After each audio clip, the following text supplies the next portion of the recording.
ഇന്ന് രാവിലെ ബ്രേക്ക്ഫാസ്റ്റൊക്കെ കഴിഞ്ഞ് ഞാൻ ഫ്രിഡ്ജ് തൊപ്പോ എന്തുണ്ടാക്കും ഉച്ചയ്ക്കെന്ന് ഓർത്ത്. അപ്പോൾ ചേട്ടായി പറഞ്ഞു ചെമ്മീനും മാങ്ങയും വെക്കാമെന്ന്. ചേട്ടായി തന്നെ കടയിൽ പോയി മാംഗോ മേടിച്ചുകൊണ്ട് വന്നു. മുഴുവൻ മാങ്ങ കിട്ടിയില്ല കേട്ടോ. അപ്പോൾ ഫ്രോസൺ മാംഗോയാണ് കിട്ടിയത്. പിന്നെ ദേ ഇത് നമുക്ക് തേങ്ങ ഇങ്ങനെ ഇവിടെ കിട്ടുന്ന ഗ്രേറ്റഡ് കോക്കനട്ട് എന്ന് പറഞ്ഞു ഫ്രോസൺ ചെയ്തത്.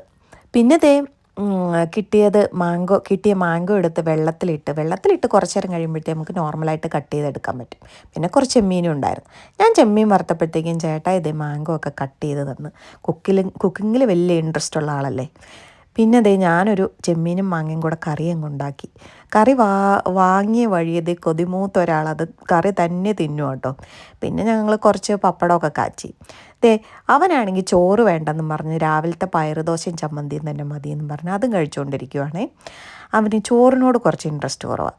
ഞങ്ങൾ ചോറും ചെമ്മീനും മാങ്ങയും കറിയും പിന്നെ കുറച്ച് തോരനും ഒക്കെ ഉണ്ടാക്കി അങ്ങ് അടിച്ച് പൊളിച്ച് കഴിച്ചു.